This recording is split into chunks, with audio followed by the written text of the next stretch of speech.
Aliens from another dimension arrive. Like a devouring flame, modern weapons are completely useless against the aliens. Places like Van Duong Lai, important western districts were all attacked. They brought hundreds of thousands of different types of aliens.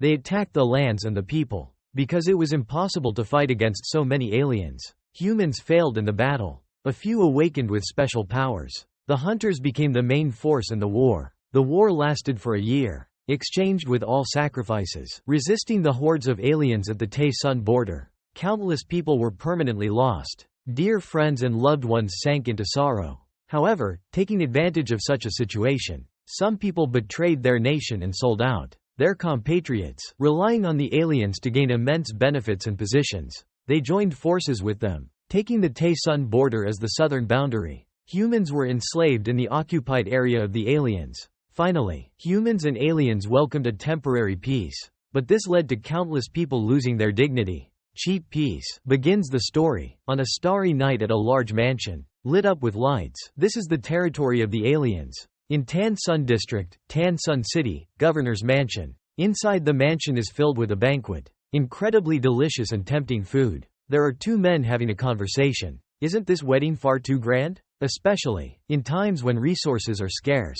The other person replied, well, this is the marriage between the governor and the largest financial conglomerate in Tay Sun, the most powerful financial conglomerate. This is also the first wedding between humans and aliens in the world, a symbol of peace. Of course it has to be grand. Then asked why he wasn't eating. No appetite. Special agents of the intelligence agency. How does it work? And yet, a beggar runs into the foul-smelling hall. The beggar boy dressed in rags wanders towards the banquet table and politely asks for food. Can you give me a piece of strawberry cake? It's my little sister's birthday today. The two maids heard this and their faces turned ugly. They sneered, insulting him, asking if he understood anything. Get out of here. This is not a place for someone as lowly as you. Suddenly, in front of the two maids, appeared a large, dark figure. It was the shadow of a monster, with only one eye and sharp, sparse teeth, looking incredibly terrifying. Its hands were holding its hungry belly, all over its body covered in filth. It opened its mouth and spoke. You just said there's no more strawberry cake, right? One of the maids, trembling in fear, answered the monster nervously. Noble sir, actually, we. Before she could finish speaking, the monster grabbed the beggar boy by his ragged clothes, as he stood there, bewildered. And then the monster said, in that case, have this for breakfast before the feast. He used this instead. No more waiting. The monster thrust the boy into its mouth. At this moment, the boy was terrified. Tears streamed down his face. Blood splattered onto the maid's face. She trembled in panic and added, we also have blueberry cakes. They were swallowed along with the boy. Then suddenly, someone threw something at the monster. At this moment, it looked towards a little beggar girl, holding a cake, preparing to throw it at the monster. The monster screamed, as a monster, I will avenge my sibling. So this beggar girl is the younger sister of the beggar boy, who was eaten by the monster earlier. Someone in the crowd shouted, it's that little girl, it's that little girl. The presence of the monster terrified the people at the banquet. They rushed towards them and shouted loudly, quick, run away, the monster is here. Don't let the girl get involved. The monster bends down to talk to the girl. Its mouth is covered in the fresh blood of her brother. The taste of your brother isn't bad, is it? You must be a delicious treat as well. These words terrify the girl immensely. Her hands grip tightly onto her clothes. Tears start streaming down her face. Scene transitions to the grand hall of a luxurious mansion. A man in ceremonial attire speaks. Honorable Governor, we are grateful for your guidance in the truce agreement and ending the war between humans and monsters. The Tan Sun region has started to recover and rebuild. The quality of life for the people has quickly returned to pre-war levels. They are filled with hope for their future. Everyone greatly appreciates your efforts. Honorable Governor of the Kim Corporation, we would also like to assist in urban reconstruction. On the stage, a giant man with a non-human face, resembling a monster, sits on a chair. This person is the esteemed governor. Beside him is a beautiful girl, dressed as a bride. Her face looks very arrogant as she looks down. At this moment, the monster speaks to Chairman Kim. You have provided great support to our military. Of course, we won't forget about you. Chairman of the West Mountain Gold Reserve Bank, Director of the Trade Bureau. Are you satisfied with these two positions? Upon hearing this, Chairman Kim excitedly exclaims, thank you for your affirmation, Honorable Governor. Two other men in the crowd discuss this scene amongst themselves. It's true that they admired Chairman Kim, but how did he manage to obtain these great positions? The other person responds, what does that person have to offer? Falling short compared to the power of the Nguyen family, who had long surrendered to the monsters, and seized almost half of the Tan Sun region. The other person replied, it's crowded now like this. Even my precious daughter, Nguyen Tri Nha, can't bear to marry the governor. I'm afraid of the huge size difference between the petite bride and the intimidating figure of the governor. Don't cause a murder at the wedding. Suddenly, applause broke the silence. The girl in the wedding dress earlier slowly walked down the stairs, looking incredibly beautiful and radiant. All the distinguished guests were present. Proceed with the plan. Hunters, block all escape routes and prevent anyone from leaving. Please don't panic. The resistance leader is hiding at the scene. The wedding operation will soon end. The crowd below immediately showed dissatisfaction. A young man shouted, what is Nguyen Tri Nha doing? Another person replied, she wants to use all of us as bait, doesn't she? Who cares about her? I don't want to be with a traitor's person. It's too dangerous. Two door guards quickly reassure everyone to calm down. Everything is part of Nguyen Tri Na's plan. Miss Nha, we will ensure your absolute safety. Before finishing his words, someone opened the door wide. As a result, the door guards were also pushed back. Blood scattered everywhere, covering everyone. Those near the door screamed in horror. It's blood. This scene frightened all the fans. A sudden voice exclaimed, to congratulate the governor's wedding, I will release a firework for everyone. But it seems like we came at the wrong time. The guy in the red coat looked confident. He held the head of a monster with one eye. At first, his face showed great satisfaction. Its blood dripped all over the hall. Looking incredibly eerie, he threw the head down. This scene truly terrified everyone. Oh my god, what is this fast-running ghostly creature? Who dares to do such a thing? At the governor's wedding? I'm so tired of life, seriously. Just now, someone assured the safety of us and asked us to handle this quickly. And now this crazy guy. The sound of the bride's footsteps approaching without any fear. She calmly shows a wicked and arrogant face, saying, a wanted criminal, level A. I'm busy pursuing a traitor. I didn't want to personally deal with a side character like you. But your appearance is perfect timing. So, I'll use you as the first gift for the groom. Tell me a good news.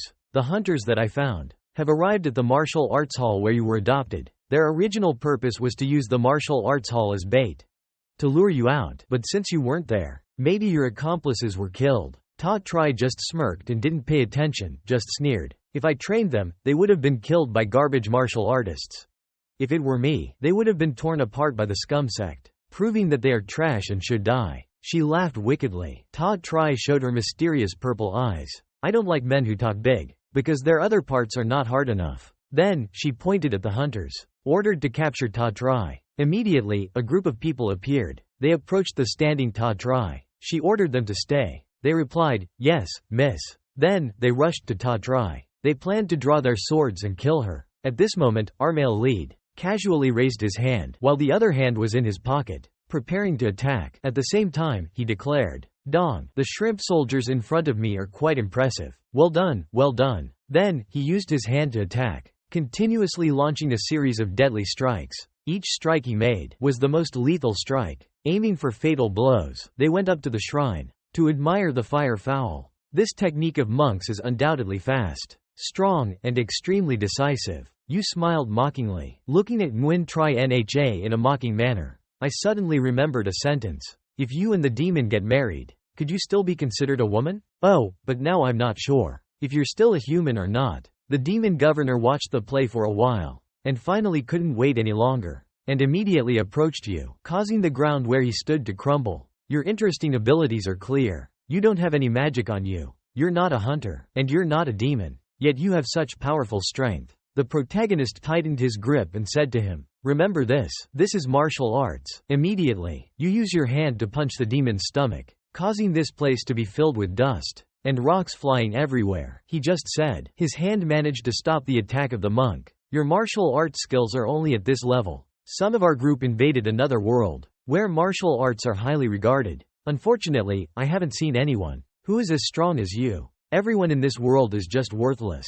Even the hunters are not comparable. Thought I might see a genuine martial artist, but you're too incompetent. Tri Ta laughed at Kim 18th floor. Your hand has turned into a very firm red. It's no longer the hand of an ordinary person. Thiet Bo XA 12th floor, Black Devil 16th floor. 9th move Kim body, 3rd floor. Your whole body has transformed into a different shape, no longer as handsome as before, but more like a monster. You brushed your hair at the back of your head, feeling a refreshing stretch of your body. Looking at this scene, the demon governor couldn't help but be surprised, asking with a raised voice, "Finally, who are you? Speak up until the end." With a sharp knife in hand, he grabbed his head, his face now showing satisfaction. With fierce red eyes, his mouth let out a loud cry from the body of the opponent.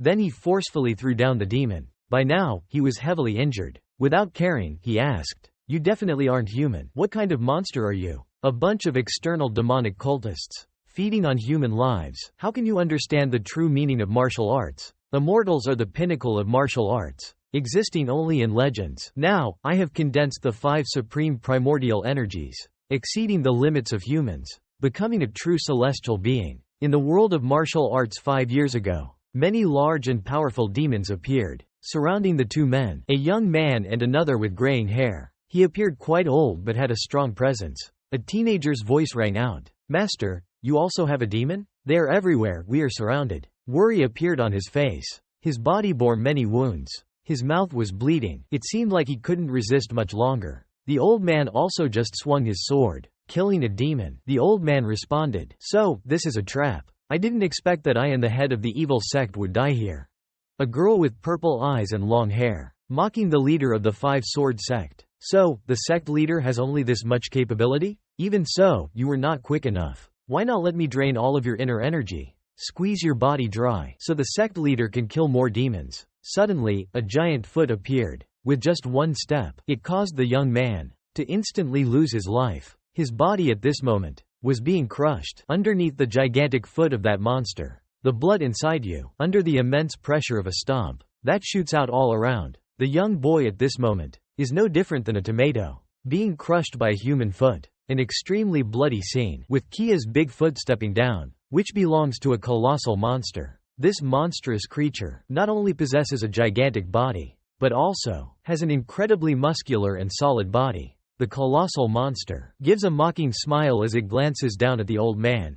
With an interestingly sarcastic grin. "Didn't expect. There are still 2 humans resisting." Old master, seeing the sudden appearance of the colossal monster, couldn't help but let out a frightened sound. Indeed encountered a demon, and yet a colossal monster appears. Prior to this, old master wanted to kill this monster. However, he had to team up with other experts to be able to kill it. But with his current condition, he can only stand still and await death. Narrowly watching the 2 people, they can only stop here. The colossal monster roars loudly, wanting to devour the people, then swings its arms, planning to kill the 2 of them. But unexpectedly, a strong spiritual force penetrates through the heart of the monster. Immediately after, the monster collapses. The male lead appears extremely cool, standing with his feet on the monster's head. His hands both attack and protect. Still covered by a strong spiritual force, he looks down at old master and the charming girl, laughs mockingly and greets the 2. "Haha, didn't expect you 2 are still alive." Seeing Tazi, old master couldn't help but exclaim in astonishment, "Your leadership is even stronger now." The girl with purple hair has an incredibly large soul. At this moment, someone is wearing a mask. One hand supports 2 huge souls. Afraid of losing face, she feels shy. Her cheeks blush, teasingly. "Spoiling feet. Your energy is becoming more and more compatible with my taste. Come with me. Our child will definitely become the strongest martial artist in history." Hearing this, Tashi couldn't care less. Indifferently, he said he wasn't interested. "I am only pursuing the ultimate in martial arts." Master quickly told Tashi that he arrived at the right time. "You can accompany us. You can definitely escape the encirclement of demons." Tashi jumps from the body of the demon to the ground, escaping from the trap that the old man wants him to run away. "What are you kidding? I want to go and kill the traitors." Master turned around and reminded Tashi, "Thien Kiem Mon Tan Win. Do you want to kill the top master surrounded by demons?" You didn't pay attention to what he said, and casually walked forward. Laughing mockingly, he said, "I'll go ahead. Try to resist and don't die. If not, I will come to your grave every year." Laughing at him, he just smiled back. The old man's body is strong and sturdy. Living to be 200 years old is not a problem. "You are just a little devil, don't die before me." Hearing the words of the old master, Tashi couldn't help but praise the old man. "Very good, old man. That's right. Show me the resilience you used to fight against me." As soon as he finished his sentence, Tashi used his body technique to jump up high. and attacked the position of the group of demons. Just as he landed, he turned into a champion warrior. Every blow he struck was a fatal blow. He had killed the fierce demons just now. This is no different from a toy in his hands. The scene transitions at this moment. A demon creature looks like a squid. It uses its tentacles to stab into the chest of a young man. You really used all your strength to ask why. Why did you betray us and Sao? A monster in a different form, like a shadow, with two laughing masks on its body. Thankfully, you were there, Tan Yuan. How did the top-level fighters of this world get caught so easily in the trap? How does it feel to see your comrades killed before your eyes? What do you feel? That masked monster hasn't even seen you, Tan Yuan. And it continues to blabber on. Sao doesn't talk. How boring. I hate those silent types who only open their mouths when guests arrive. He falls from above, landing a powerful blow on the monster. Ugly, covered in wounds.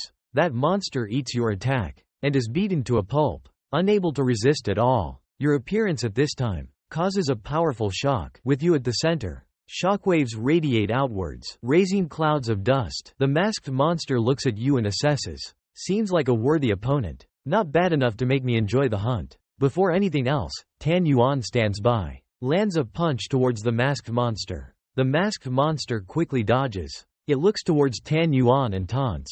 What are you doing, Tan Yuan? You almost hit me with that. Tan Yuan, at this moment, is expressionless. But his eyes are extremely cold. Looking at it makes one feel scared. At this time, a sentence escapes his mouth. He belongs to me. Even his voice is deep and icy. The masked monster sees this, and couldn't help but make a sarcastic comment. Fine then, so you can talk, huh? I had good intentions, you know. Protecting you is my duty. If you don't need it, then forget it. Ta Tri stands on top of the monster's head, puzzled, asking Tan Yuan, is your brain broken or something? Why would you surrender to a monster? Because of the extreme Tan Wen martial arts, it is revealed that your head is truly broken. Indeed, your head has been damaged. Because of the extreme martial arts, you betray your friends and surrender to evil beasts. This is such strange logic. Tan Wen lifts his head and responds, those people's words are not my friends' words. They never understood me. Money, power, influence, and the honor of the martial arts clan are what they pursue. Martial arts is always just a tool for them, not their purpose. But you, Ta Tri, are different. You are the only one who is similar to me. Just like me, you explore the mythical and mysterious nature of the ultimate celestial martial arts. Ta Kai sneers and says, you don't want to join the demonic beasts, do you? You can become a celestial being instead. It's surprising that there's such a good thing. I'm a little bit moved. I appreciate your terrifying martial arts ability, thank you. It has brought me a sense of pressure. You push me to train with all my might. Now, my level has surpassed the founder of the Celestial Sword Sect. But this is the limit of martial arts. There is no way ahead. The future doesn't exist. However, I will never give up on my dreams. The human body has limits. If I want to reach the peak of martial arts, I can only transform into a demon. If you come to me, once you become a demon, you will certainly have more power than me. After completing the transformation ritual, I will definitely find my own path. Upon hearing this, the masked demon felt uneasy. He hurriedly asked Tan Wen, are you serious? Are you really going to do that? Sacrificing so many high-level martial artists. Is it worth it? It is only through this world that I have accumulated enough energy. Now you want to share half of this energy with this arrogant humanity? Tan Wen calmly replied, indeed. According to our information, you are completely different from him. You come from the strongest sect in this world, the Celestial Sword Sect. The Celestial Sword Sect only has one successor. Who can surpass the entire martial world? Originally, Ta Tri was just a beggar, joining a small gang. He only obtained a low-level martial arts technique, but he relied on his own efforts to become a master in one region, second only to you. Then, the demon turned to Ta Tri and said, congratulations on your survival, human. You truly deserve to become a member of our group. Ta Kai stood tall, with an overwhelming aura, facing the powerful demons in front of him. He didn't feel any fear. He remained steadfast. I decline the invitation to join the funeral party. I'm not ashamed. Funeral party. You guys also have your own level of self-production. I just don't want to become a funeral party member. And I have information about you. You're wrong. I'm not behind Tan Wen. Now I will defeat Tan Wen and then kill you. Tan Wen stood aside with a confident face. Hard to understand words, so I had to use my body to convince people. Just withdraw words from Tan's palm. Wen immediately condensed a blue sword, made of spiritual energy. Immediately after, Tan Wen unleashed a sword move. named Heavenly Sword, Heavenly Shadow. Blocking Tazi's attack, two attacking moves collided, creating an extremely dazzling sound. Its shock is so strong, creating successive shocks, spreading in all directions. Ta Kai is laughing in one direction. Jia Qian mocks Tan Wen. Tan Wen, this is the ultimate martial art of yours. Too weak, too weak. Ha ha ha. No wonder you can't become a fairy. When Tan Wen saw Tazi mocking him, he responded lightly, I let you win earlier. Then both of them fell into tough combat. Tan Wen's sword energy moved his body. Tazi's power was as fierce as a storm, not giving Tan Wen a chance to catch his breath. After a fierce battle with each other, Tazi continued to mock Tan Wen. The words you just said were really good at talking. Now you and I will decide the outcome with one strike. Do you dare? Tan Wen's face was cold, but he agreed verbally. The sword energy in his hand became sharper. Threatening the person, he quickly attacked. The sword struck towards Tazi. Tazi was not slow either. He used all his strength for this move. The light from this move became brighter. The power of it spread out, even more threatening. The leader's power clashed with the sword energy. The two attacks were at a standstill. The two attacking moves remained in a balanced state, not distinguishing between high and low. The power streams of both sides collide. Continuous creation of shockwaves in the air. After an instant, an explosion shoots straight up into the sky like a column of fire.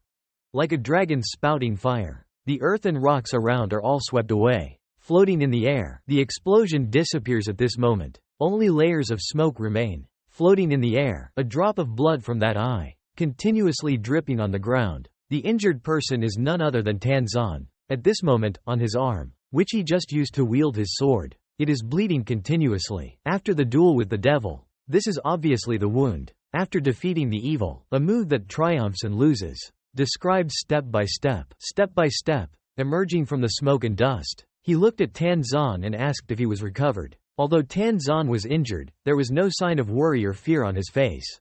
He believed that the triumph just now was lucky, so he could defeat him with one move. He also asked, winning against him with the first move must be very happy, right? Tan Tri saw that Tan Zan still had a thick-skinned face. Saying that, sneering in a smile, do you think I'm lucky? Next, I can defeat you 2 to 3 times. And countless other times. Tan Zan at this moment showed an indifferent expression. His eyes gradually turned black. Streams of purple and black energy intertwined with each other. Black smoke emanated from his eyes. He said to Tan Tri, now if you want to win against me again, it's impossible.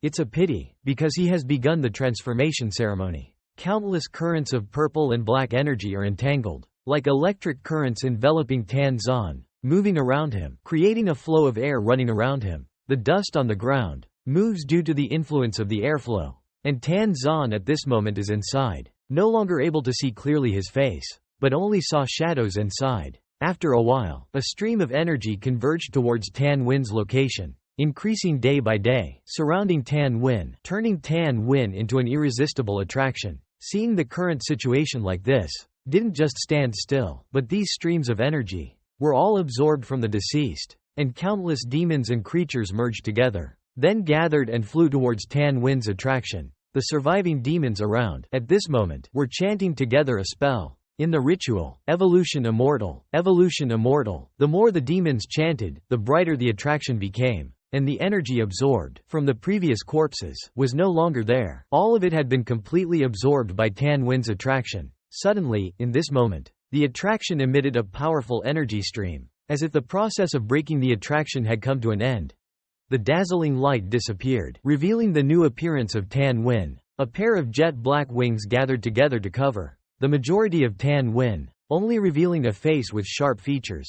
The eyes were still half closed. The hair had turned pure white. At this very moment, Tan Wen's wings opened, revealing a slender figure with 2 fangs on each side. The entire body turned black. Only the face and hair remained white, especially the dark eyes that were extremely unique, difficult to describe in words. In addition, Tan Wen's entire body was covered in a layer of radiance, looking no different from a fallen angel. The masked demon saw this scene, couldn't help but praise. This power is truly terrifyingly gifted. Having just completed the transformation ritual, has surpassed the army level, reached the general level. Despite the demon's praise, Tan Wen started to persuade the main character. He said that this is the last chance. The world has been devastated. Let's conquer countless worlds beyond the sky. To find new paths. Ta Kai didn't need to think. He immediately rejected him, not wanting to let him ruin him. Looking at Tan Win's fearless face, he confidently replied, "Ha ha ha, it's really funny. You turned out to be so ugly like this. This is the power you want, right? You betrayed your martial arts. This is the power you want to receive." Even though Ta Kai mocked him like this, Tan Win showed no anger. He didn't deny what Ta Kai said earlier. He flew gently towards Ta Kai. Ta Kai hadn't had time to react yet. He was still lost in his thoughts. Then suddenly a powerful force emerged from the palm of Tan Win's hand. It hit Ta Chi's chest. This is one of Tan Win's special moves. It's called Meteor Shower. After being directly hit by this move, Ta Chi's mouth kept bleeding, especially in front of his chest. There was now a large bloody hole. His expression at this moment was extremely angry. He couldn't help but curse Tan Win. "You vile person, how dare you attack me secretly?" Hearing these words, Tan Win just responded with one sentence. "Have you ever seen a frontal sneak attack?" Tan Win also let out a sentence. There was no delay in his emotions. Tan Win then said, "We should go. Because it's true." A spatial teleportation door appeared in front of Tan Win and the others. The masked demon said to Tan Win that it's time to leave. Tan Win agreed to follow. Because indeed, this world no longer holds any value. Now he will move on to the next world, to conquer a new piece of the sky. Then both of them entered the teleportation door, leaving Ta Kai alone, still struggling, crawling on the ground, extremely heartless. At this moment, you wonder if you're about to die. You haven't been able to complete your own martial arts, dying unconsciously and unknowingly here. Ha ha ha ha, it's truly a laughable matter, Tan Win. I will kill you no matter what world you go to. I will definitely kill you. The teleportation door in front of you is slowly shrinking until it shrinks to a small gap. Then your gaze also slowly closes. Darkness at this moment is enveloping your remaining consciousness in your severely injured head. Yet a voice resonates. Theme Chu Pirate. Theme Chu Pirate, return Tae Sun to me. These voices keep repeating in your head at this moment. Not knowing how long has passed, Kai, you slowly open your eyes. In your current thoughts, you just feel everything around is too noisy. Questions arise in your head. Did I die or what? Being killed by the wretched Tan Win. Where is this? This room is so strange, with high-tech decorations and luxurious furnishings, a style never seen before. Your cunning mind seems to have been reborn. But the moment you were reborn into this body is not clear. So why is your body heavily injured now? You, at this moment, are sitting leaning against a cabinet. After observing for a while, you finally notice there are several dead bodies around you. And those dead people are wearing stylish clothes that you have never seen before. Despite being injured, in your head, there is a silly thought, which is to undress them and find a tailor to make a set of clothes. After some silly thoughts, you finally pay attention to the fact that you can't move anymore. Broken bones and bleeding from the severe injuries. After some observation, you finally realize that this is not your body. Look at my pathetic and weak appearance. In your mind, the thought arises of wanting to train again. It is clear that muscle training is not enough. There is not even a trace of energy in your body. Thinking about this, your consciousness starts to become vague and you feel scared. In your thoughts, you encounter the demons you don't want to face. Suddenly, a loud voice shouts, coming from a young man wearing glasses. Where are you going, Tachi? Did you hear? There's not enough time. If you don't go now, you won't make it. Even if you can't find that water-selling thief. Listen to this. You just approached the room where Tachi is. Look at the corpses in front of you. This young man's expression becomes fearful. His eyes close tightly. He keeps mumbling in his mouth. Tachi is dead peacefully. But you killed the minister. He's the Minister of External Affairs. Clearly, all you had to do was kidnap him. You panic. You raise your hand to cover your head and continue mumbling. You didn't kill that water-selling scum properly, so he died.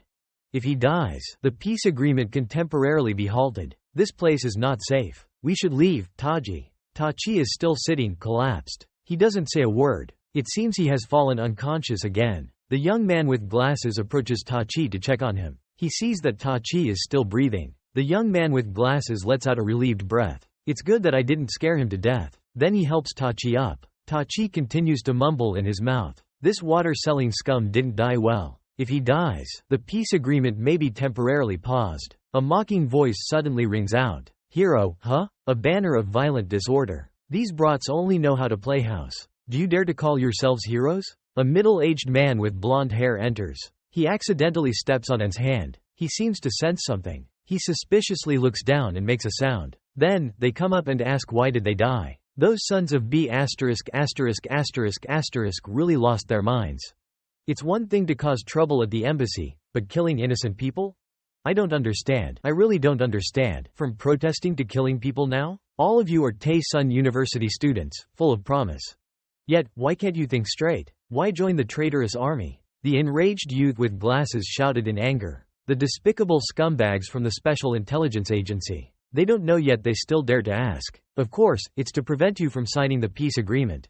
Damn it, the man just laughed arrogantly. Then began his explanation. After the conflict ended, the temporary government of Taesun took almost a month to confirm the specific details of the peace agreement. This is peace, hard-earned between humans and monsters. And now, all of you have ruined it. This is a peace agreement, difficult to achieve between humans and demons. You have all destroyed it. The spoiled brats have all destroyed it. Innocent people died without blinking an eye. The young man with glasses is trying to control his anger, muttering angrily under his breath. You traitors have trampled upon the bones of your own people. You have sold out human territory to monsters. What kind of peace agreement is this? You kill people and then demand peace. Do you even believe it? The ferocity of monsters will never be satisfied. The middle-aged man sneered and continued to refute. At least, we are all still alive, not like Sao. What have you accomplished? Nothing but passion, creating chaos and destruction everywhere, destroying the peace agreement and restarting the war. Is this what you wanted, Sao? When he finished talking, he raised his hand to strangle. The young man with glasses continued to accuse. All of you, do you truly want to see death and bloodshed like this?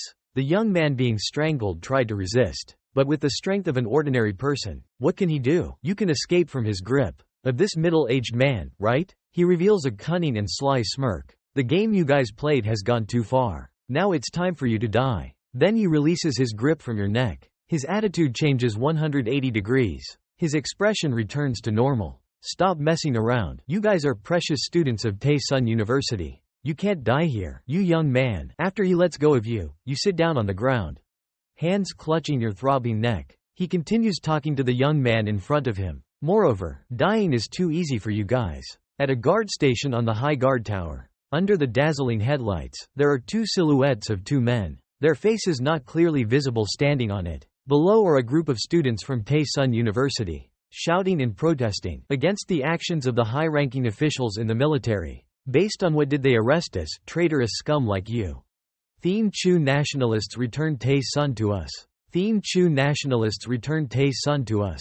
The prison guard grows impatient with these words. Stop the noise. I have offended the Special Intelligence Department. When did they bring these students to my prison? How many people did you arrest? The blonde man answers. A total of 100. 6 Taesun University students involved in the riot are all present here. Don't be angry. I'm here to give you a gift. The governor's office. Not an important mission for the prison. How about you? Aren't young, enthusiastic university students perfect as experimental subjects or something? The prison guard's face remains expressionless as he responds.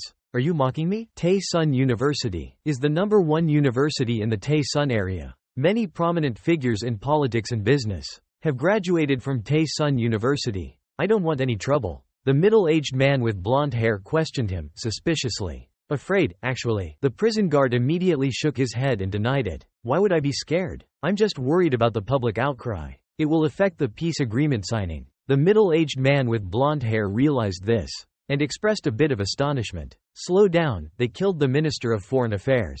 The higher-ups are very dissatisfied with these troublesome students. The plan is that in a few days, after the peace agreement is signed, they will be used as experimental materials.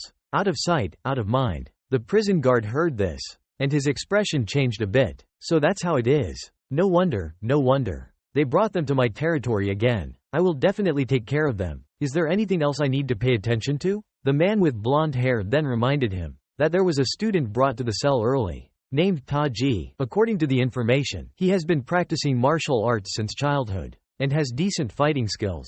He was the one who killed the Minister of Foreign Affairs, under the protection of 5 armed bodyguards. He's a dangerous guy. The disrespectful prison guard sneered and mocked him. What are you talking about?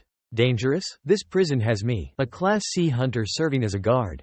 Martial artist, huh? Ha ha ha, just a bunch of garbage. They were discarded by the times. In a uniquely arranged room with strange interior design, Taji furrowed his brow and opened his eyes.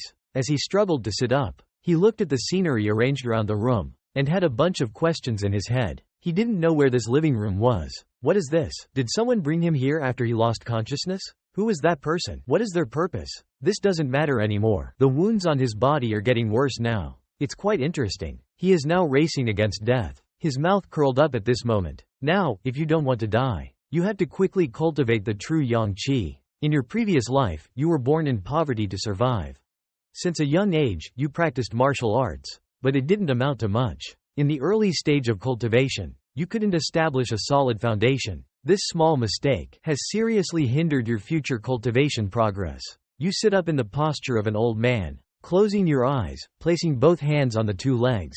You think it's similar to the height and difficulty of building a building. That depends on the quality of its foundation. But now you have a chance to do it again. In your mind, you have many top-notch techniques, along with 15 years of cultivation experience.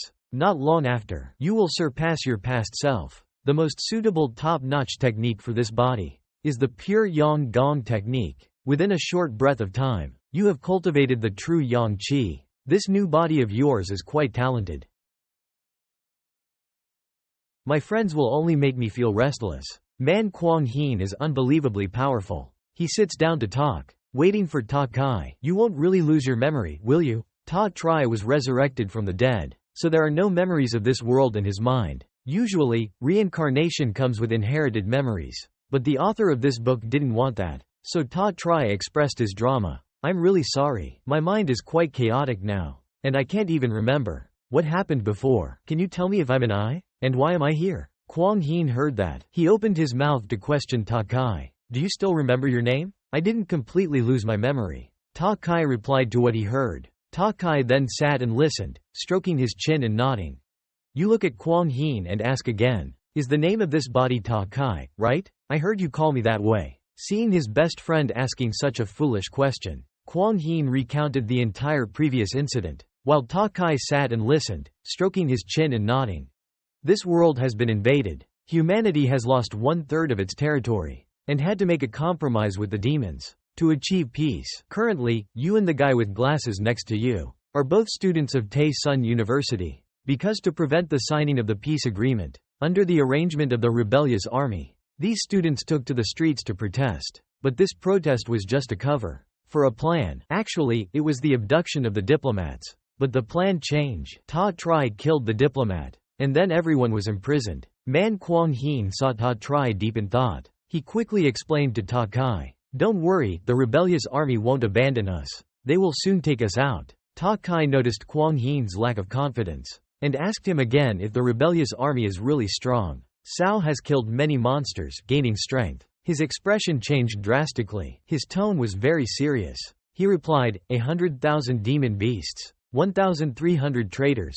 Hearing Tachi's statement, she couldn't help but laugh. So, how many did you kill yesterday? Quanjin heard Tachi's question and was a little caught off guard. He didn't have time to prepare. Tachi continued to ask another question. You just said, isn't it the total number of all the monsters you've killed up until now? After hearing Quanjin's question, she hesitated before answering. This is the number of rebels, although Sao is not an official army. So don't wait for your friend to finish answering. Tachi said directly, the strength of the rebel forces is too weak. Don't rely on them anymore. Now, he will lead his little brother to kill Ra outside. At this moment, his eyes became sharper. It seems to him, the rebel forces are too weak to be interested in. Change scene to outside the prison stadium. The footsteps of an eye are continuously heard here. Adjust the camera angle. Quan Xian can be seen running behind Tachi. Quan Xian runs and calls Tachi. Don't make a commotion. He thinks Tachi is not fully recovered yet. He needs to quickly return to rest. Tachi moves forward, ignoring Quanjin's advice. Tachi seems to sense something unusual. He looks somewhere and mutters something strange. Quan Xian follows and sees that. She immediately asks Tachi, is there somewhere you're uncomfortable? Before finishing her sentence, Tachi quickly glances around, sensing something extraordinary. Right from the beginning, he wanted to ask, does anyone in this country go mad? Because of the crimes committed in Sao. Continuing to support the battle for Taji. Chu Hin, you have to know that supporting Taji means risking their lives to kill innocent people. We almost lost our lives. We must stop the peace agreement at all costs. Do you think we are just talking nonsense? Are you regretting now? Chu Hin was hit directly in his black heart. His face showed a bit of confusion. Sweat dripped like beans. He agreed reluctantly, "Yes, I regret it." Within 3 days, 6 students were arrested for interrogation by the guards. They cannot return. I don't believe that you don't know what has happened to them. We will have to die. No one will come to save us. There are also female students locked up in another area. Who knows how they will be treated? At this moment, the warden of this place appears. He sees the students arguing fiercely, so enthusiastically. He realizes he came at the wrong time. Kwang Heen doesn't wait for the guard to continue speaking. He turns to face him. "You miserable prison guard, are you planning to take someone for questioning? Why don't you release my students?" The guard at this time has a very sinister face. He stares at the students and casually reminds them to calm down. "Surely you have been restless for days, right? Don't get agitated. So I have considered bringing some entertainment for you." Then the guard calls for 2 prison guards to bring in a TV. I wonder what kind of circus act he wants to play now. I don't know. Does he want to play another circus trick? Ta Kai smirks at the prison guards teasingly. They not only let the prisoners live in a luxurious mansion, but they also find pleasure for the prisoners. Just hearing it sounds even more disgusting. You mock him with one line. "Impressed by your politeness, Chu Heen. I will escape a bit late." You comment as you approach the TV. You ask him, "How do we play this?" You taunt him with a phrase. Why isn't Sao reacting at all? The prison guard is holding a TV remote in his hand. He's controlling it with his mouth, talking to the prisoners. "You're really brave, aren't you? Killing innocent people. Your mind is not good, indeed. I'll deal with you later. Now it's time for us to have a deep conversation." Press the "Open" button on the remote. The TV screen lights up, indicating successful opening. On the TV is a news anchor of a political program.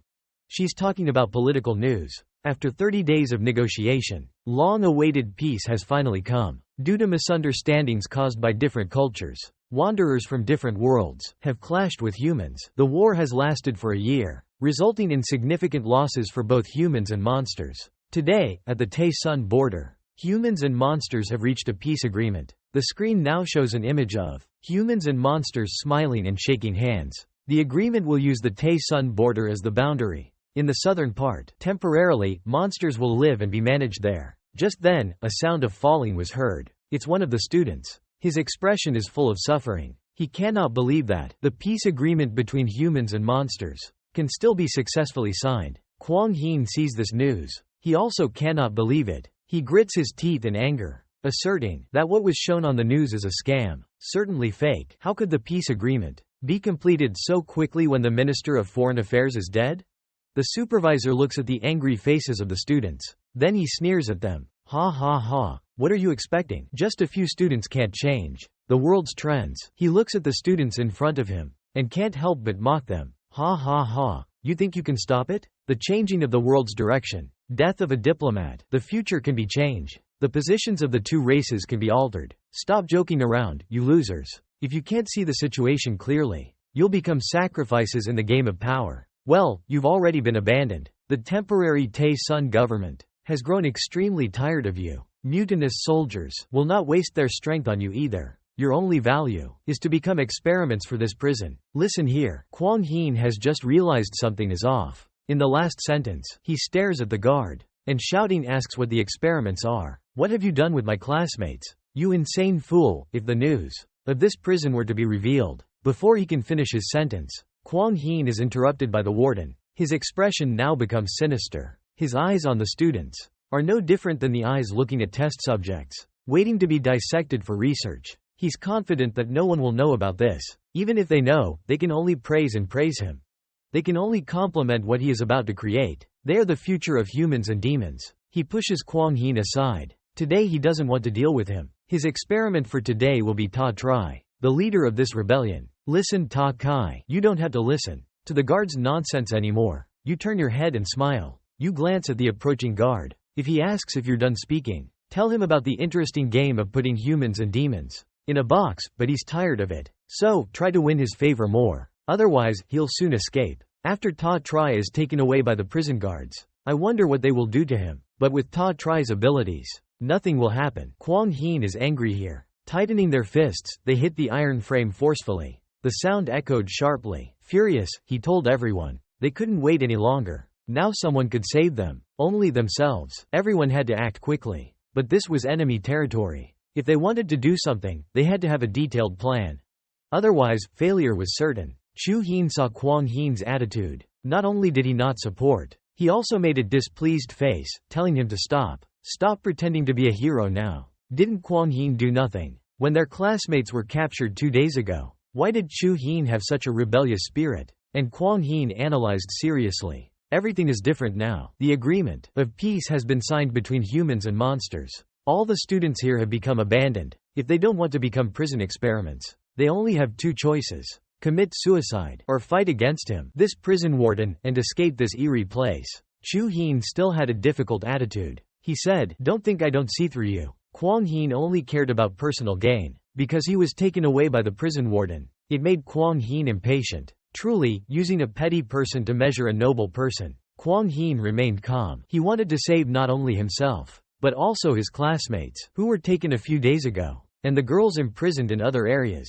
Another classmate slumped to the ground, his face devoid of hope. He laughed in desperation, wondering how to save them. How could they be saved? The prison warden is a hunter. Besides, this prison also has some monsters guarding it. The idea of saving them is basically impossible. Otherwise, it's no different from suicide. The other students also became agitated. They approached and grabbed Kwang Hin by the collar. Killing the foreign minister did not have any effect. The peace agreement was still signed as before. Only they became the sacrificial ones. This made everyone angry. Without distinguishing right from wrong, they blamed Kwang Hin for leading them to death. They were determined not to save him. These people really speak without reason. They said Tazi was taken as an experiment. It's really worth dying. They were determined not to save him. These people really speak without reason. At the moment when one is alive and 2 are dead, human beings show a terrifying face. Outside the secret research room, the iron door was carefully reinforced. The game is gradually coming to an end. Inside, there is a female student and a researcher, with a strange appearance. Shaved head. One side only left a bunch. On the other side, a mask is left. It's really strange. He was taking notes and talking to the female student. Next to them, they were researching a reaction. Based on feedback from the previous experiment, the amount of catalyst has been reduced by half, and substance 4 has been rearranged. Experiment 305 begins at 2:10. The female student next to him looked at the experiment, with a smirk and indifferent eyes. The person being experimented on was bound to the chair. His mouth kept saying, "Why?" The female student being experimented on shouted the name of the wicked female student, revealing her true nature. Her name is Tun Mong Wei. She sold out humanity, and wanted to be a pawn for the traitors and monsters. Facing the accusations of her classmates, Tun Mong Wei smiled cunningly. Oh, she doesn't deny that she is a crafty person. In order to survive, she can do anything. In the previous experiment, 12 classmates struggled in pain, and eventually turned into mud. In front of her, Tun Mong Wei not only did not feel frightened, but also found their appearance ridiculous. It's truly losing all humanity. The female student being used as an experiment still clings to her dreams. She tries to awaken Tun Mong Wei from her stupor, saying that she's not the person she appears to be. Quickly, wake them up. They're the best friends. Unexpectedly, Tun Mong Wei doesn't have a slightest tremble. The syringe moves closer to the helpless female student. She tells the student, thinking that she understands herself. How could they have never been true friends? I hate the way this rich girl behaves. Like this female student. Seeing the syringe in front of her, a drop of green liquid falls. The 6 terrified female students widen their eyes, begging them not to. A scream of despair resounds. Spreading beyond the laboratory, footsteps are approaching. The magazine walks behind the 2 guards. He is in a very relaxed mood. Upon hearing the scream, he immediately speaks to the prison guard in front. This scream will make him sleep better for sure. He won't bring him here. He'll just use these pieces of metal for torture. This is truly outrageous. Is there any prisoner with such an attitude? Not afraid of heaven or earth? The prison guard mockingly. Smiling, he says he won't disappoint his expectations. He leads him to a room with Takai, gently pushing the door open. The light inside the room shines outside. We've arrived. This is the place for torturing Takai. Terrible. She'll be waiting for him here. The door opens from inside the laboratory. It's the same female student, the scientist's daughter. The prison guard says, just in time. Only with my night vision can you see the most special images. On the floor is a pile of bloody meat. Tun Mong Wei sees this scene. She covers her nose, showing disgust. The meat on the floor takes the shape of a monster. Perhaps, this was the female student who was turned into it earlier. She constantly screamed in pain, wanting to go back, always begging for someone to save her. It is truly pitiful that a beautiful schoolgirl has to end up in this situation. Suddenly, Tun Mongwei sees a monster approaching her. She immediately kicks it away, telling it to stay away. She wears a wicked smile on her face, saying that she finds the schoolgirl disgusting, and that she stinks terribly. She has truly lost all humanity. The flesh on the floor gradually disappears, with a strong stench and squelching sound. The scene before their eyes truly makes even the strongest person's hair stand on end. It sends shivers down their spine. In a prison, seeing this scene, just softly saying that it's a pity the experiment failed. Watching this guy treating human life like garbage, a scientist approaches, taking a sample from the piece of flesh left on the ground. He says that the idea of drug 4 is correct. By reducing the catalyst, the subject could maintain its shape after death, instead of becoming a pool of blood. These damn beasts are indeed conducting experiments. What the hell can make a human look like this? Facing this situation, giving an expressionless face, looking towards the prison, what he wants him to see is this. The experiment turns humans into monsters. In the midst of the scattered flesh, he raises his face to the sky and screams loudly. This is the discovery that can change the world. He is about to become a pioneer, leading the changes in this world. What is this damn discovery? Clearly trying to make humanity extinct. The magazine bows its head, looking at the pile of flesh on the floor, its eyes showing a hint of sympathy for the prisoner. This is clearly just enjoying killing. At that moment, the prisoner's face looks terrifying, speaking in a tone of terror. Thinking Tajo completely does not understand. Only when all humans are turned into monsters will the battle between humans and monsters truly end. But unfortunately, this crazy idea has only succeeded once. Out of countless failures, only one miracle of humans turning into monsters. Could he be referring to that person? The prisoner turned to the scientist, saying that things have changed now. With the support of technology from their world, the experiment of turning into monsters has made great progress, even shocking to those who once existed as great beings of humanity. Such greatness. Hearing this, Tazi is truly moved. It's incredible. The monsters abandoning their human identities are also here. He wants to kill the traitor. The prison guard's terrifying face says his power surpasses that of a military unit. In this world, for now, he still can't withstand his power. Just waiting for him to strike down Lam and the others. The pioneers will receive much praise. The prison directs toward Ta Tri. He wants to be the future king. For himself, he wants to turn Ta Kai into his accomplishment. See how this bastard dies. Still unaware of the power of the martial artist, purple marks appear on Ta Chi's arm. Looks like chains embedded in the flesh. Ta Kai is extremely surprised by this scene. Wondering what this is, the prison brings out a needle and gives it to Tun Mong Wei. He wants to see the effect of drug number 4 on a martial artist. What it would be like. Tun Mong Wei is scared. Asks the prison if he wants her to die. She's just a martial artist. Casually getting close to him would kill her. The prison says he is very pleased with her service. A useful tool like her, how could he let her die? The prison used mind power to restrict Ta Chi's movements. Now, he can't even move a finger. Ta Kai hears this and smiles. So the thing on him is mind power. This is the power of a hunter. This is interesting. The prison looks toward the devilish side. Asks if he feels it now. This is the difference between a martial artist and a hunter. The difference in essence, you see. Tun Mong Wei immediately attacks.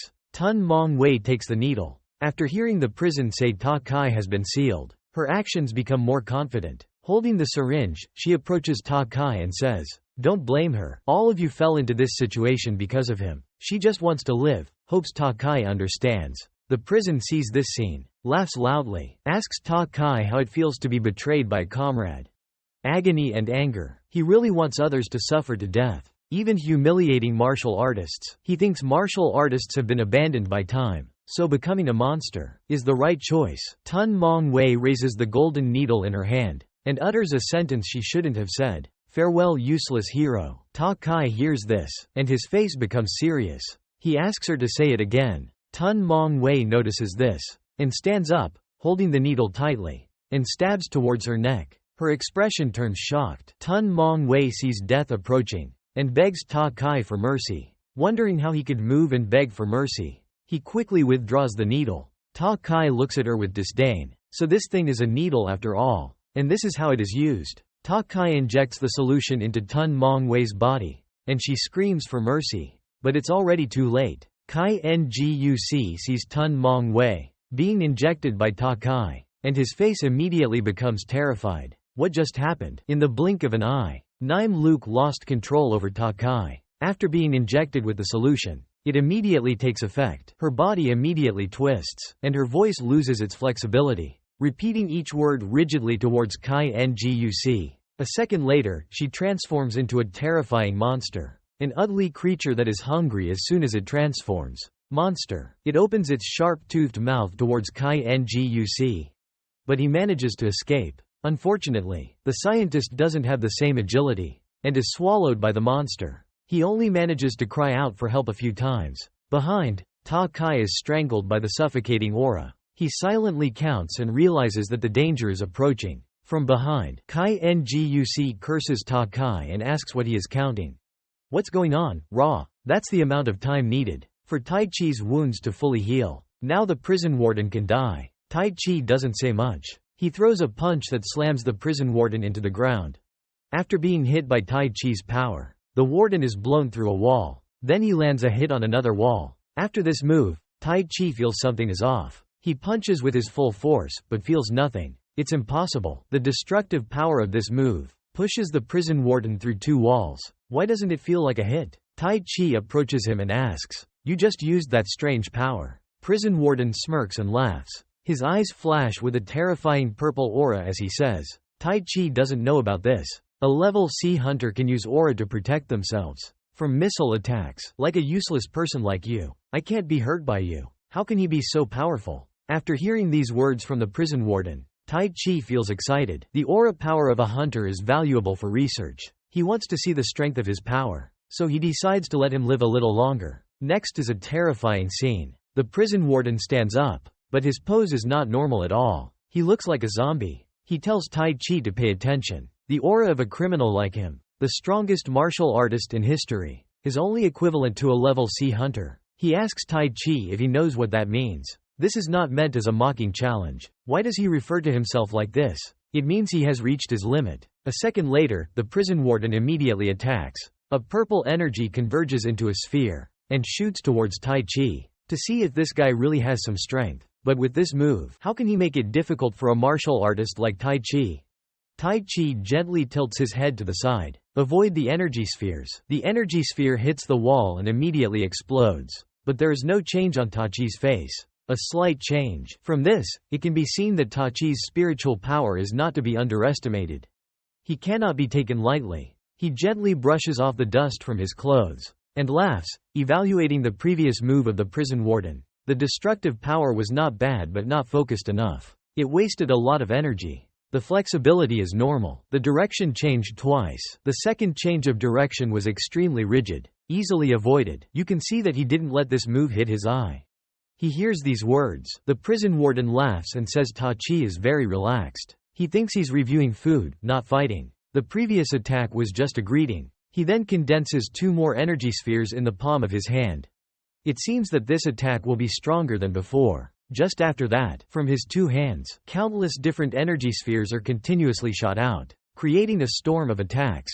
He laughs wickedly, addressing Ta Chi loudly. "I'm sure you won't believe that I can only use 1 bullet once," he says loudly. His eyes reveal a murderous intent, as he continues to evade.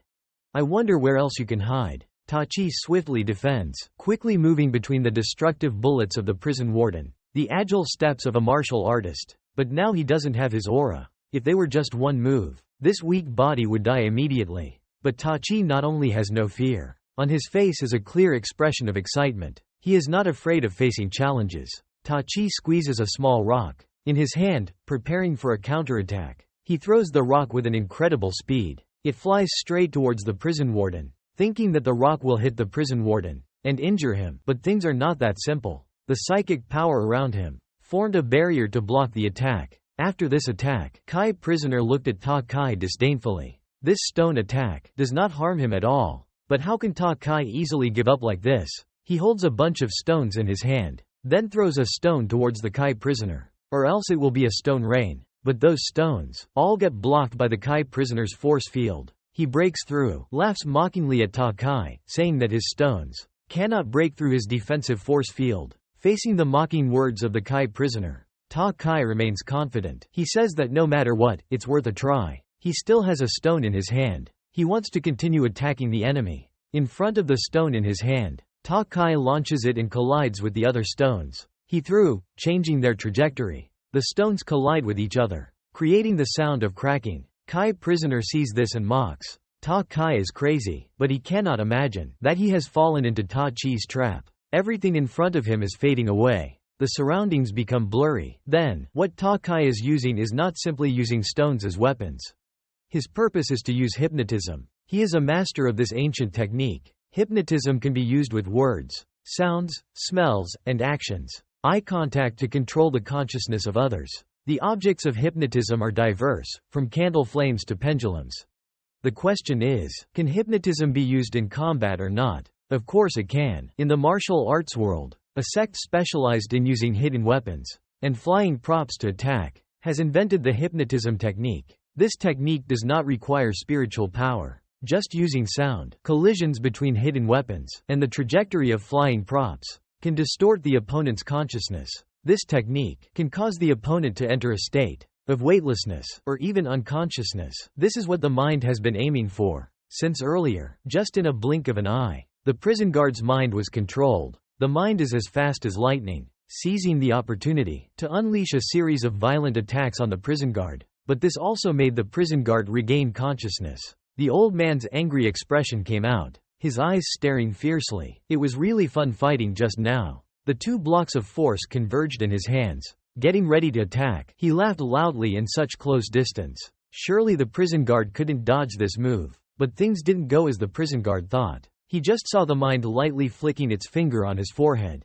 The prison guard's expression froze. 1 second later, he was then knocked back. After a fierce battle, the mind felt no pressure, and even made a comment. Excellent defensive ability. Within 3 seconds, attacking 16 times from the same position. Only the force's defense can break through. Is he just a sea-level hunter with such powerful abilities? The prison guard was hit by a series of attacks from the mind and got up exhausted. He cursed, saying that the mind was humiliating him. He loudly stated that at that moment, if the mind used a bit more force, he could have killed him. Why did he stop? Does he look down on his opponent? Does he want to spare him one life to continue fighting? The mind smirked. He said that this is a test of his own force.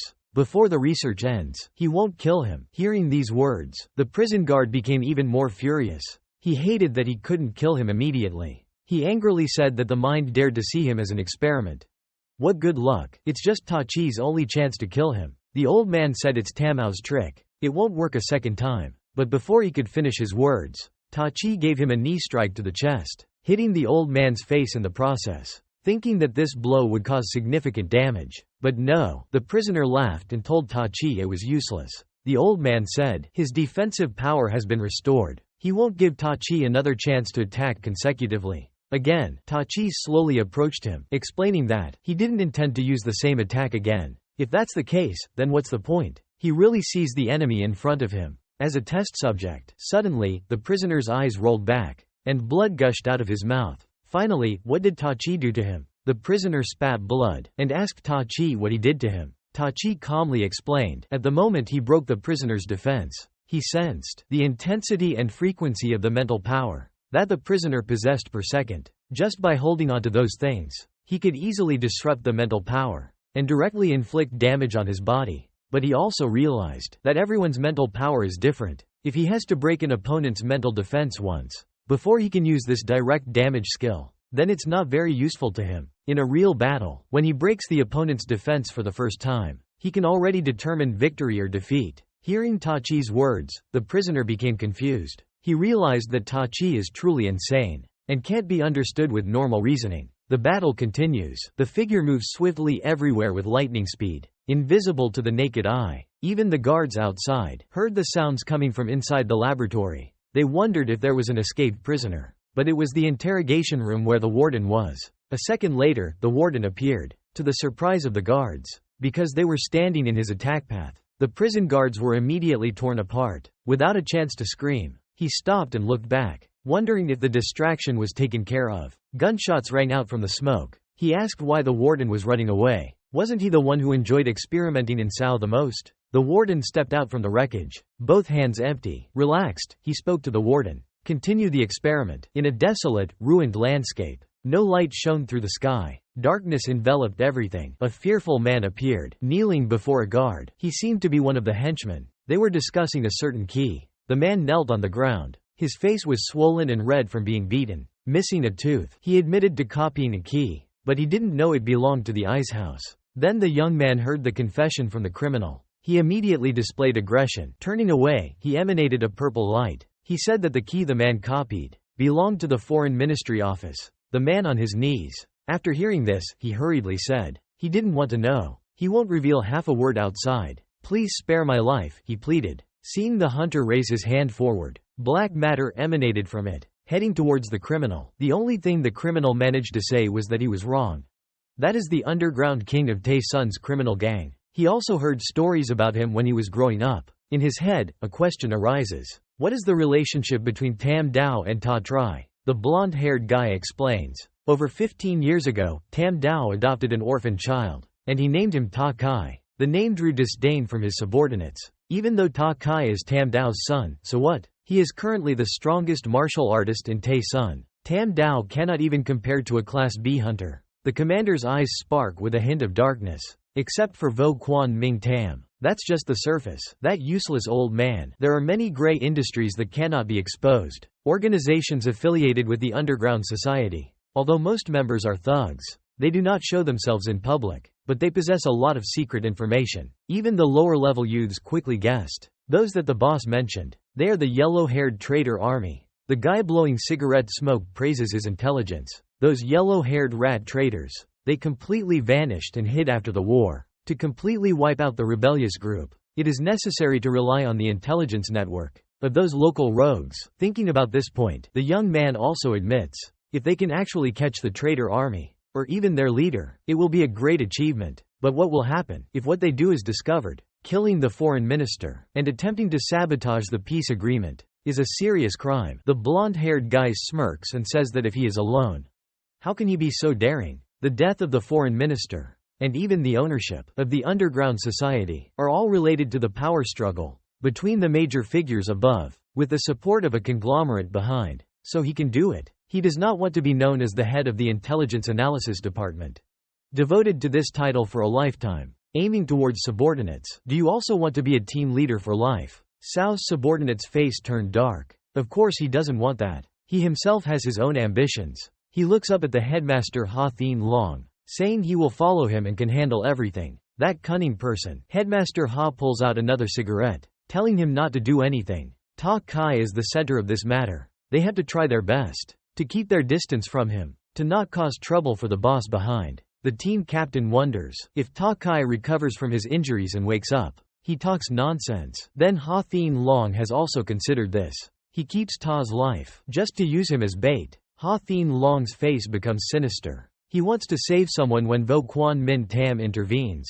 By that time someone will bring bananas. They can make the evil sect obey orders, and also can reasonably kill the evil priest. Of course, at that time, the old evil priest has long lost the will to fight. It is also possible to refuse help. In this case, that foolish prison warden will kill the evil priest, and help us clean up the final evidence. Even if Ta Kai dies, Ha Thien Long will decide to charge Ta Kai, and also suspect Vo Quan Min Tam of colluding with the rebels. If the old evil priest wants to save the disciples of his martial arts school, he must obediently offer himself to the underworld society. Near the prison, the cries for help from prison warden Seven Ton echoed. In the dark night, his face was terrified, sweat pouring down, showing extreme fear. His earlier imposing demeanor before fighting Ta Kai has disappeared completely. Now he just wants to run away and save his pitiful life.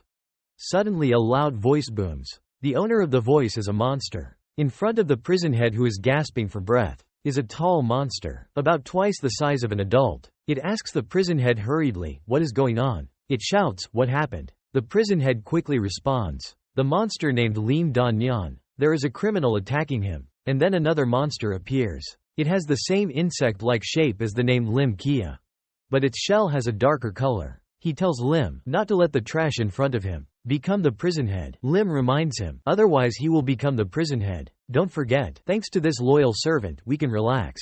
Far from the footsteps of the pursuers, the thumping sound on the ground. The sound is normal but carries enough pressure. The cowardly prison head is running away. The cold face describes him and tells the prison head, "So you found an ally. A lovely experiment." Each sentence taunts the prison head. His eyes widen. He looks at the one chasing after him. His face shrinks back in fear, calling out to try. And then he asks the two monsters for help. "Lin Da Nyan, Abby, you must be careful. The criminal in front of me is extremely dangerous." After saying that, he quickly runs away, leaving the two monsters looking after him. Before leaving, he tells the two monsters to stop try right now. He goes to ring the alarm bell for help from Shinkai Hospital.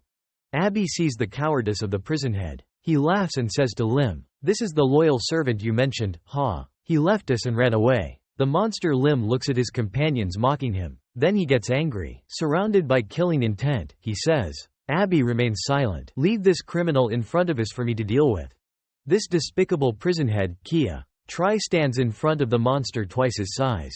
Without a hint of fear, he confidently told it that it seemed to be you. The monster heard the words of Tadri. Immediately attack, converging the energy of the blue monster in his hand, aiming straight at Tachi to launch an attack. Mouth screaming loudly, "Without my permission, food cannot talk." A stream of light shoots straight towards Tachi. The energy emitted is stronger than the bullets. The idea of the warden. Tachi faces the attack in front of him, not nervous in the past, before he was reincarnated, familiar with this type of attack. Ignore the monster with contemptuous eyes. Is it a claw cannon? Only saw Tachi's light defense.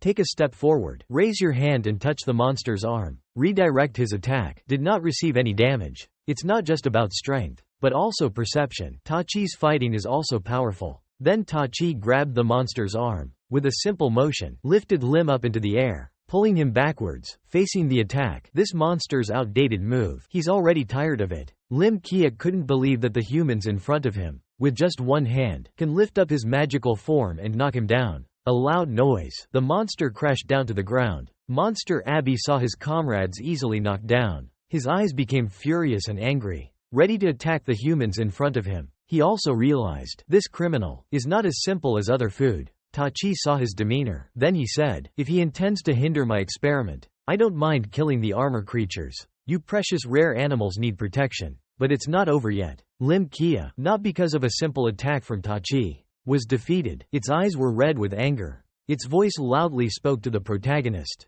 "Thinking that it could kill me just like that, huh? The recent attack didn't hurt or itch. Even Ra hasn't fallen." Tachi heard the words of the person named Lim, but didn't care. He looked up at him with a smile on his face. His eyes also brightened with a hint of praise. He woke up so fast. Without cultivating chi, he managed to withstand their attacks. Indeed, it is difficult to inflict damage during a direct confrontation. Normal attacks have no effect on these demon beasts. The usual offensive moves, fundamentally ineffective against these demon beasts. Provoked, these two demon beasts erupted with intense hostility. They emitted a dim purple light as they passed by, each one blocking their path. Tachi said, "Why do you humans dare to insult the armored beasts in front of you?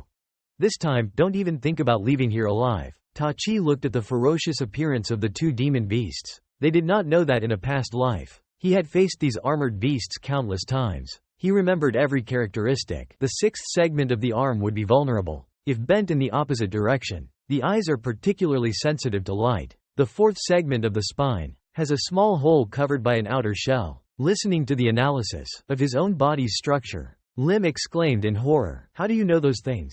Before he could finish his sentence, Tachi's figure swiftly moved. His movements were decisive. He struck directly at the weak spot in the arm. Abby's weak point was attacked. He cried out in pain. His mouth widened to its full capacity, and a full-force attack was unleashed. One arm of the armored beast was severed by Tachi. Blue blood flowed from Abby's wound. Lim still couldn't believe what was happening. How does Tachi know the weak spots? Tachi looked at the fierce appearance of the two demon beasts. Knowing the weak spots in the arm and the eye is not enough. Why does Tachi know the weak spots? The secret of life. Who betrayed them in the end? Tachi said, "I forgot. I had dissected countless armored beasts before. Perhaps he knows the structure of the body better than even they do." But the most profound impression left was, the meat of these beast-armored creatures is both dry and tough, and also bitter, extremely difficult to eat. Abby honestly said that if he stood as a martial artist to attack the physical disabilities of others in combat, it is a very despicable way. If someone knew that he did this, they would surely laugh at him. Upon hearing these words, Abby immediately pointed to Tazi. He wanted to confront him directly. In a battle, the protagonist thought again that he was lucky. Because there is no eye witnessing this. Just kill them, and no one will know what happened here. In the memory of the prison, scenes from the past appear. In the prison, he was scolding the prisoners. The rebellious bastards. He directly grabbed the shirt of a man in front of him and dragged the man in the sky blue shirt. With a fierce look in his eyes, he called the prison Kai, Don Tu Ben, and said he had mistaken him, just to advance in rank. He did not hesitate to betray his friends. Don Tu Ben looked at the man in front with a wicked look and said sarcastically, "If you are a friend, then if you can help him, you should feel happy," while threatening the calm man in the blue shirt to cooperate with his work and think about his wife and newborn son. Hearing the name Kai reminded him of his loved ones. The man could not restrain his anger and immediately rushed to attack, shouting to kill him. But then a hand of the beast stretched out. It turned out to be the beast armored creatures.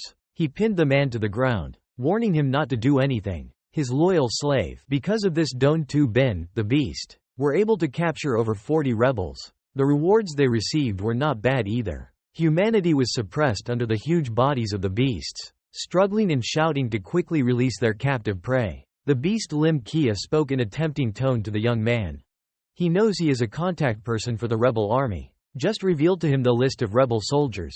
That he knows. Then he will spare you. The man is determined in his heart. He stands before the condition of the demon. Still resolute, he won't waver or bite his teeth. He advises the demon not to dream anymore. He has nothing to say to you monsters.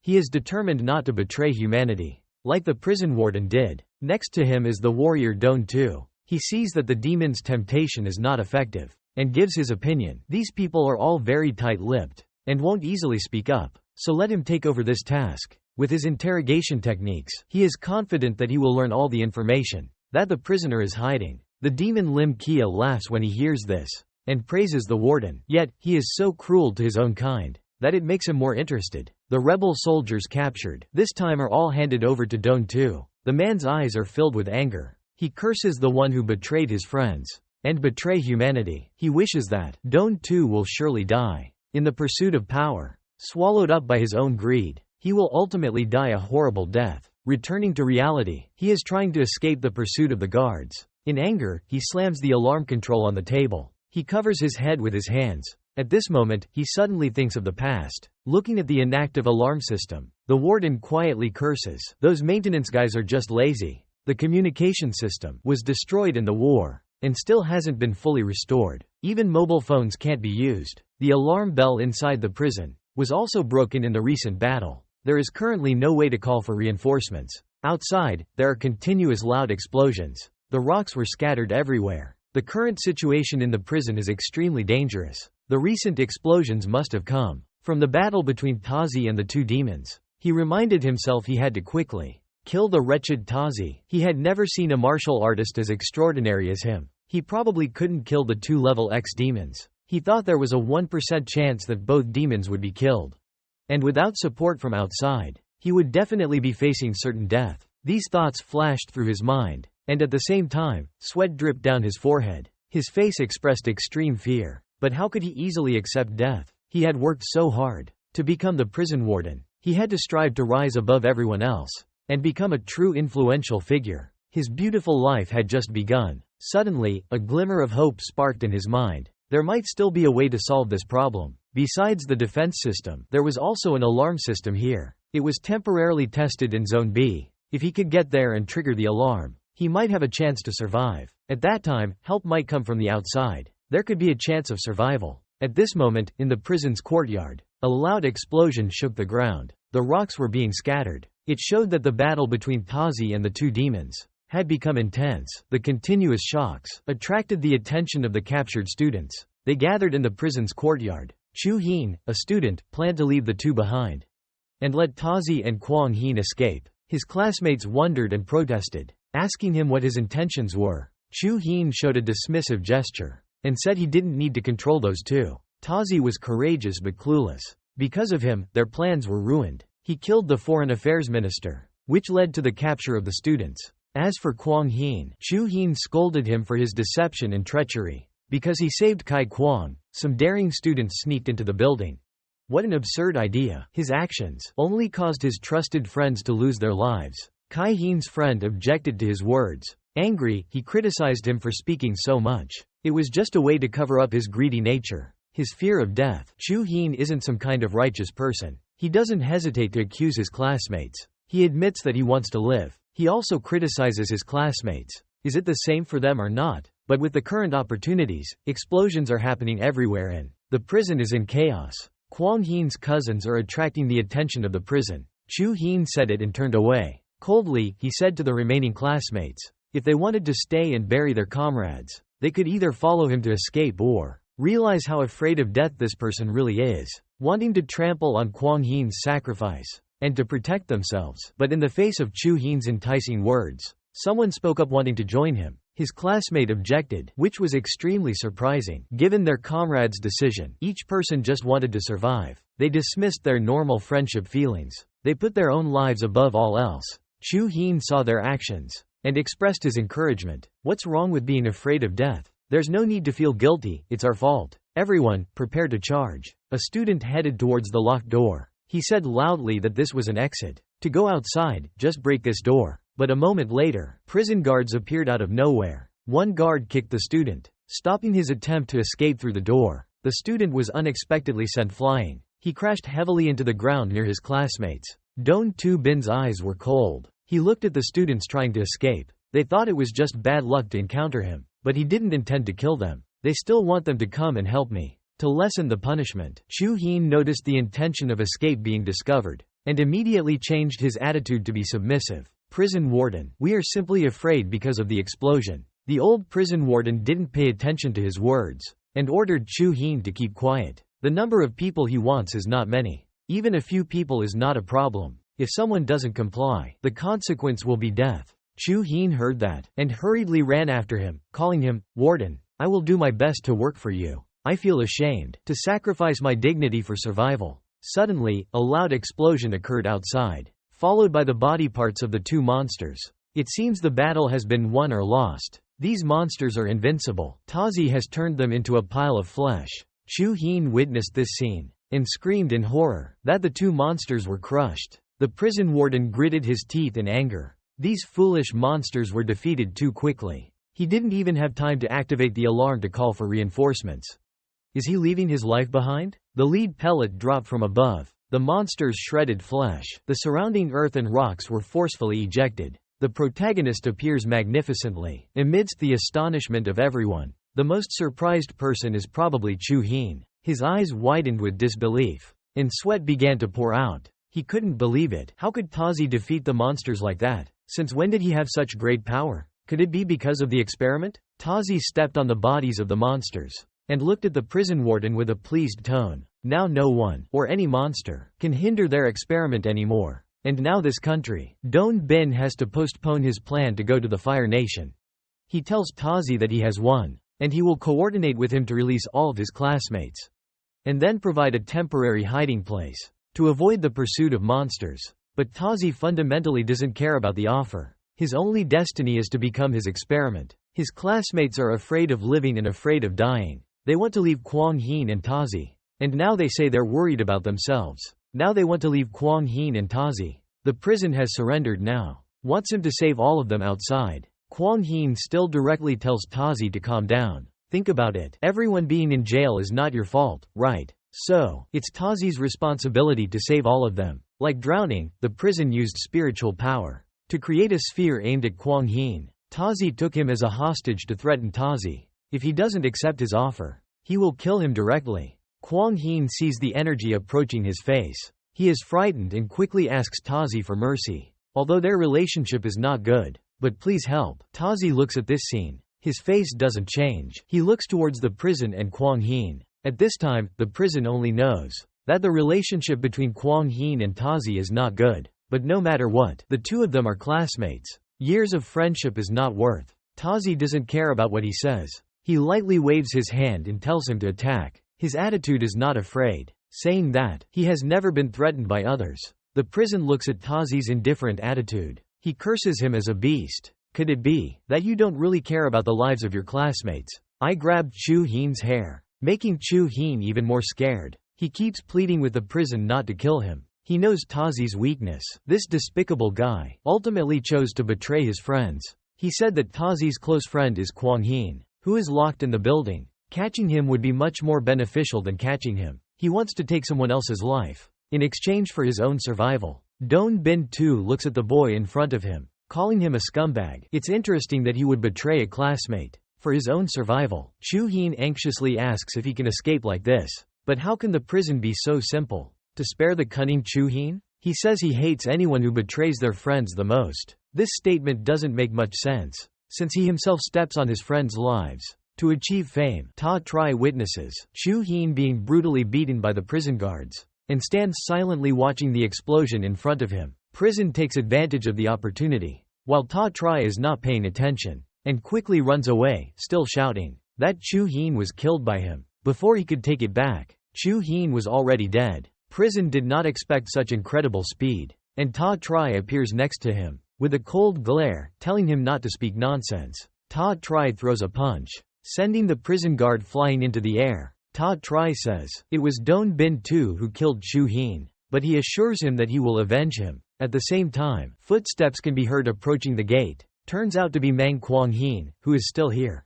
His classmates urge him to leave. Since all of their classmates have already escaped, we should retreat as well. In case the hunters discover the situation of the prison guard, then they will all be killed. But deep inside, Kwang Hin is determined to wait. Ta Tri tells his classmate to go quickly, and not to worry about him. His classmate doesn't understand why Kwang Hin would make this decision, and advises him to ignore Ta Tri. He has gone crazy inside the prison. The battle between the prison and Ta Kai is becoming more intense, with loud explosions and smoke rising, rocks flying everywhere. Luckily for now, all the students have evacuated. If they get caught up in this battle too, it won't end well for them. Standing amidst the smoky chaos, he raises his hand in front of his face, a look of satisfaction as he enjoys this fight. He has confirmed the result, having broken through 9 layers of defenses. Continuous use of his power creates a constant shield, but it significantly reduces his regeneration speed. He wonders in his mind, how long was he unconscious for? 5 seconds, 10 seconds, or even longer? He opens his tired eyes in the midst of the smoke. His face is fatigued and expressionless. As he looks at the young man in front of him, he whispers to himself, how long has he been in a state of unconsciousness? 5 seconds, 10 seconds, or even longer? He starts to fear the chains. He can't remember anything at all. The chain's silhouette is imprinted on the ground. He slowly approaches the prison. After all, the prison seems to have regained consciousness. His face is a little brighter. He has woken up. Use all your strength and attack. He still wants to continue fighting, to understand the hunter's power. The prison hears these words. His eyes flicker with a gleam of intent to kill. Ignoring the wounds on his body, he screams in rage, wanting to risk his life against the chains. Focuses his intent on his fist. Once again, the prison charges at the chains. This is the 10th time he has tested his strength against him. He silently curses the person in front of him. This wretched man constantly humiliates him, treating him like a toy. Numerous times, there have been countless opportunities for the chains to kill him, but he didn't. It seems that he sees him as a mere experiment, truly listening to his orders. He whispers to himself, the chains can just laugh. He may fail countless times, but if the chains fail even once, he will kill him. His fist clenches, the prison's power, directed straight at the face of the chains. But this still does not make him blink. Clearly, the difference in power and combat experience is too great. In contrast, Dao Qi's calm demeanor. His prison face suddenly tightens. The expression of fear is evident. Perhaps due to excessive injuries he suffered, he has created a psychological shadow that weighs heavily on his mind. Yet he cannot move forward. In his mind, Don Bin has a wild idea. How could this happen? His face distorts. Sweat and tears begin to flow. He whimpers as he looks at the person in front of him.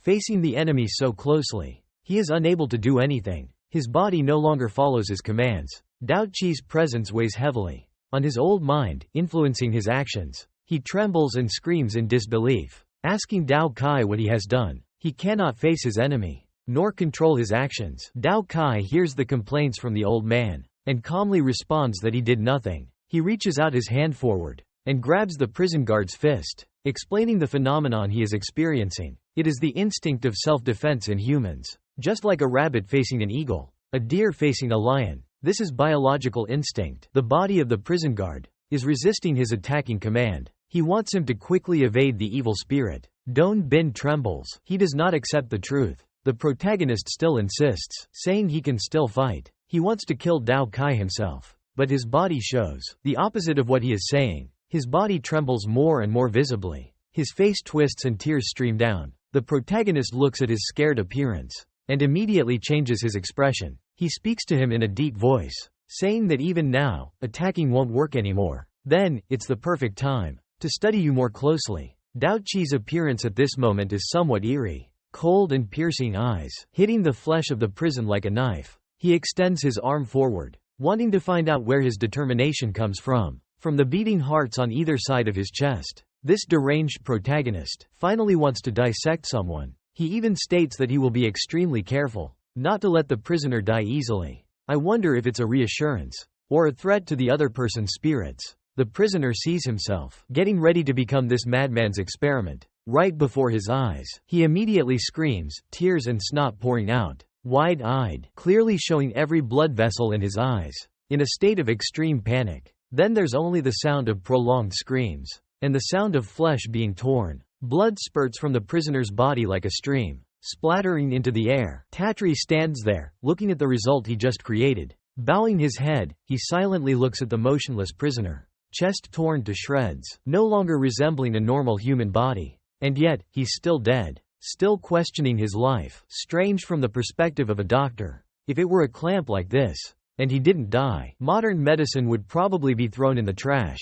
Suddenly, Kwang Heen's voice is heard from behind. Tatri turns around in surprise and asks, "Why is he still here? Why has everyone else already escaped?" Kwang Heen hurriedly asks Tatri, concerned about this issue.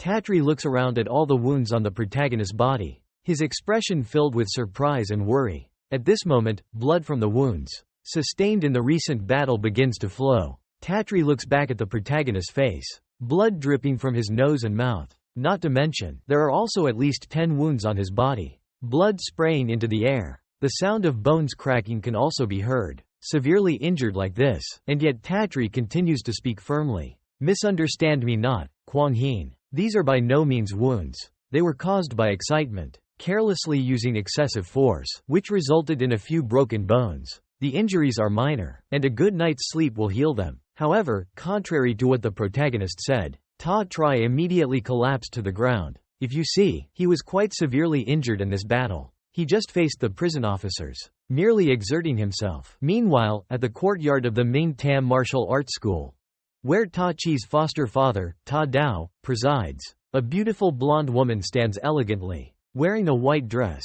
and a casual brown jacket on top. She also has a bear-shaped face mask on her head. She is giving orders for someone to stop, not allowing that person to approach. Her tone is serious and stern. Indeed, she is the leader of the Hawthien Long Special Operatives Team. After being warned by the woman not to approach, he explains that he only wants to meet her mentor, who is known as the unparalleled one in the world. The blonde woman continues to prevent him from delivering the message that her mentor does not wish to meet outsiders. She gestures for Hawthien Long to leave, but Hawthien Long insists that if it is related to Ta Kai, then he should be allowed to see him. However, even so, the disciple of Ta Dao still blocks him, repeating that her mentor does not meet outsiders. She emphasizes this again. Then Hawthien Long, wanting to stir things up, laughs loudly and says that Ta Tri, Ta Dao's foster son, has killed a high-ranking diplomat, and will be executed immediately. If Ta Dao does not appear, he wants to use Ta Kai as bait, to force Ta Dao to show himself. According to his plan, he doesn't want to stop there. Hawthien Long also insults him. Former underground king of Tay Sun, has now become a lowly peasant. It's really disappointing. Even though he's from the Special Operations Bureau, he dares to enter other people's territory and provoke them. He really has too much guts. And immediately after that, the disciple of Dao Du couldn't stand it. When her master was humiliated, she immediately launched an attack towards Principal Ha, but the subordinate quickly intervened and blocked this attack. The captain looked at his hand and thought that the previous attack was really heavy, but luckily, it was blocked. His face showed a bit of confusion. Looking at the woman in front, she seemed weak, but unexpectedly, she was so ruthless. Before he could finish his thoughts, the woman immediately launched another powerful kick at the defensive layer. The mental force displayed by the subordinate shattered the defensive layer like broken glass. The captain saw this scene and immediately panicked. Even though he was a hunter, he was destroyed by a girl with one kick. The mental force did not stop. The girl continued to pursue. From somewhere, she took out a knife and jumped up, preparing to attack. The subordinate was ready to finish her off. His eyes glowed red with a terrifying intention. The subordinate, whose defensive mental force was just shattered, was still not able to recover mentally. And the enemy came in front of him. He couldn't defend for a moment. He thought to himself that this side is finished, unable to stop this attack. But Ha Thien Long at this time was not willing to sit still. He looked at his subordinates dying, and immediately intervened, blocking the girl in front of him. He grabbed the girl's knife with one hand, blocking the attack with an incompatible word. Then he attacked and killed. This girl has a hot temper. She also didn't want to talk much to him. Her blue eyes flashed with a hostile intention. She only spoke a few disrespectful words to her master. She only has one dead end. Ha Thien Long spoke. It's just her senior brother, who assassinated the foreign minister. Now she wants to attack the secret agent. Our dangerous member should be killed as soon as possible. Before she finishes her sentence, the woman immediately uses her agile technique to deliver a direct blow to the lower body of Ha Thien Long. His face immediately changes, unable to react to the previous attack. The face of the Tay Sai agent wrinkles as he cries out in pain. Even though he is a hunter, the fundamental weakness of men is unchanging, just waiting for it. The girl immediately escapes from the control of the leader, retreating a few meters away. The woman also refrains from attacking recklessly, assuming a defensive position, looking at the enemy. Although Ha Thien Long was hit in a vital area, he doesn't seem to be significantly injured. He grits his teeth and says, "That attack was too vicious. If it weren't for the protective energy to shield his body, he fears that his lower region would have been disabled by now." Taking advantage of his inattention, she escapes from his control. Finally, he has a reason to kill her. Suddenly, the Ha surname realizes that his energy is overexerted. Instinct tells him that there are at least 3 level hunters, always ready to attack him. Standing far away, a tall man, wearing a blue suit, holding a cigar steps out of the house. He turns to Ha Thien Long and says, "The special team members under Mr. Gon are truly formidable, yet they dared to speak to my little disciple like this." Ha Thien Long recognizes the person in front of him. He is the second disciple of the Dao sect, the current president of the Black Scorpion Association, 2NHUOC Lan. Recently, all 3 level hunters are under his command. The Ha surname grits his teeth. Provoking General 2NHUOC Lan like this, isn't this bullying because of his position? 2NHUOC Lan does not care about what Ha Thien Long says, puts a cigarette in his mouth, takes a puff, blows smoke while saying that power is authority. The power of a subordinate is the power of himself. Suddenly, above Ha Thien Long's subordinate, a shadow of a hand appears, making him unable to react. When did 2NHUOC Lan capture the captain? He tells Ha Thien Long if he has any opinions. Beside him is the scared face of the subordinate. He looks pleadingly at the leader. Ha Thien Long clenches his teeth in anger, asks 2NHUOC Lan if he really wants to confront him. 2NHUOC Lan bursts into laughter, tells Ha Thien Long that he is not worthy of being his enemy, calls him a lucky stray dog who wants to wander in this Min Tam martial arts school. His hand directly presses the cigarette onto the forehead of Ha Thien Long's underling. 2NHUOC Lan asks him why he thinks that accidental power can be compared to the accumulated martial arts of the Hack XA Society and Min Tam martial arts school.